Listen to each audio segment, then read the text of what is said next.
Hello students, आज हम discuss करेंगे the IUPAC nomenclature. IUPAC nomenclature को स्टार्ट करने से पहले कई बच्चों को इस चीज़ में काफ़ी कन्फ्यूज़न रहता है कि यहाँ पर ये नॉर्मल, आईएसओ और न्यू वर्ड कब यूज़ करते हैं। स्टूडेंट्स, जब हम नॉर्मल वर्ड की बात करते हैं तो जैसा यहाँ मैंने पहले से एक फ़ोटो शेयर किया हुआ है कि normally use for the alkanes, जहाँ सारे कार्बन्स कंटिन्यूस चेन में हो पर कोई ब्रांचिंग ना हो। जैसे आप पहले ब्यूटेन को देखें, यहाँ पर ये मेन चेन है, साइड में कोई ब्रांचिंग नहीं है। ब्रांचिंग का मतलब होता है जैसे इस तरीके से कोई आपके पास हाइड्रोकार्बन है तो ये आपका मेन चेन हो जाता है और ये आपके लिए फ़िलहाल एक ब्रांचिंग का काम करता है। तो ब्रांचिंग का मतलब होता है जो साइड की चेन्स अवेलेबल होती है उसको ब्रांचिंग कहते हैं। तो ये प्रीफिक्स नॉर्मल है बच्चों, ये प्रीफिक्स नॉर्मल तब यूज़ किया जाता है जब उसमें किसी भी तरीके का ब्रांचिंग नहीं होता है। जैसे बच्चों, अगर मैं इसको यहाँ से हटा दूँ तो अब आप देखेंगे तो यहाँ किसी भी तरीके का कोई ब्रांचिंग नहीं है। और आप काउंट करें तो यहाँ पर 1 2 3 4 कार्बन है और 4 कार्बन के लिए जो वर्ड रूट होता है वो होता है ब्यूट। और क्योंकि सिंगल बॉन्ड है तो लगेगा एन, तो बच्चों इसका नाम हो जाएगा ब्यूटेन। लेकिन कॉमनली इसको बोला जाता है नॉर्मल ब्यूटेन। नॉर्मल वर्ड मैंने क्यों यूज़ किया बच्चों? क्योंकि यहाँ कोई ब्रांचिंग नहीं है। एक और एग्जांपल अगर हम देखें, CH3 CH2 CH2 CH2 CH3, तो आप देखेंगे कि यहाँ भी किसी तरीके का ब्रांचिंग नहीं। 5 कार्बन है तो इसको कहा जाएगा pentane. Normal word use करेंगे क्योंकि यहाँ भी कोई ब्रांचिंग नहीं है।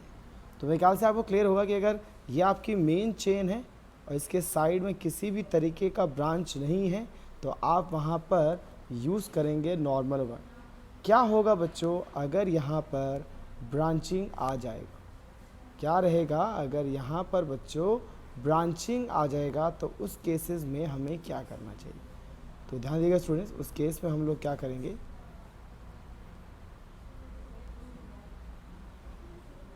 जैसे कि अगला पॉइंट आप देखिए, यहाँ मैं आपको शो कर रहा हूँ। एक प्रीफिक्स वर्ड होता है आइसो।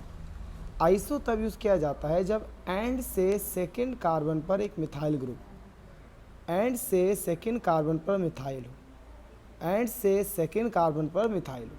अभी भी एंड कार्बन से सेकंड कार्बन पर मिथाइल हो, एक मिथाइल, तो आइसो यूज़ करते हैं। लेकिन एंड से सेकंड कार्बन पे यहाँ 2 मिथाइल हैं, एंड से सेकंड कार्बन पे यहाँ पे 2 मिथाइल हैं, तो यहाँ वर्ड यूज़ किया जाता है बच्चों न्यू। जैसे एग्जाम्पल के तौर पे आप अगर देखें तो CH3CH CH2CH3, यहाँ लगा दिया बच्चों CH3।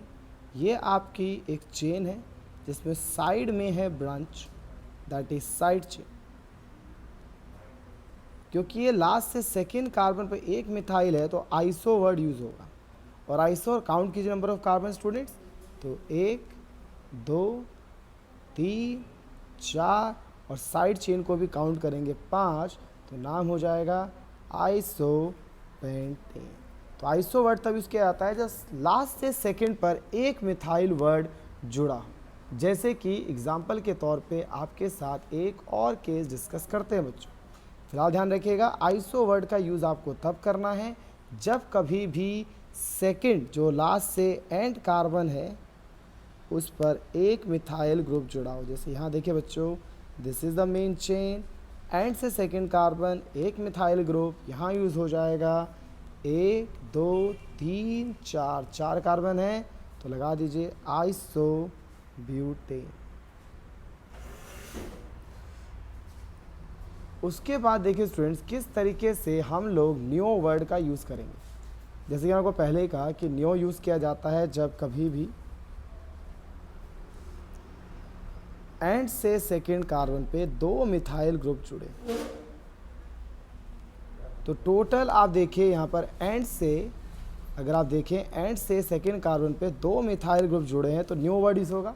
कितने कार्बन बच्चों? 1 2 3 4 5 एंड 6 है तो न्यू हेक्सेन हो जाएगा स्टूडेंट्स। तो मेरे ख्याल से आपको क्लियर होगा कि कब हमें ये नॉर्मल, कब हमें ये आइसो और कब हमें ये न्यो वर्ड को यूज़ करना है।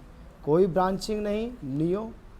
एंड से सेकेंड कार्बन पे 1 मिथाइल तो आइसो, एंड से सेकेंड कार्बन पे 3 तो उसको बोला जाएगा नियो। तो आई थिंक बच्चों ये पहला जो आपका बेसिक है कि कहाँ हमें कौन सा प्रीफिक्स यूज़ करना है, ये आप लोगों को क्लियर होगा।